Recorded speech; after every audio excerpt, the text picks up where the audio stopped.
আল্লাহ তাআলা বলেন ফি জাহান্নামা খালিদুন, তারা জাহান্নামের মধ্যে চিরস্থায়ী থাকবে।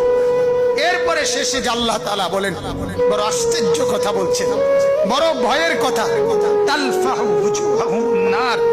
আল্লাহ তাআলা বলেন জাহান্নামে যখন ফেলা হবে তখন তোমরা মাছ যেভাবে তেলের মধ্যে একবার এই ফিটে চাপ দিয়া বাজি করো, আবার ওই ফিটে উল্টাইয়া চাপ দিয়া যেভাবে বাজি বানাও, তো আল্লাহ তাআলা বলেন জাহান্নামীর এক গাল আগুনের মধ্যে একবার চাপ দিবে, আরেকবার আরেক গাল চাপ দিবে, তালফাহু ওয়ুজুহাহুম নার, জাহান্নামের আগুনের চেহারা উলটপালট করা হবে। ফিহা কালিউন, আর বড় ভীষণ বিভৎস চেহারার আকৃতি হবে।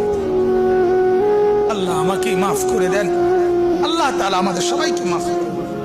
আলাম তাকুন আয়াতি তুতলা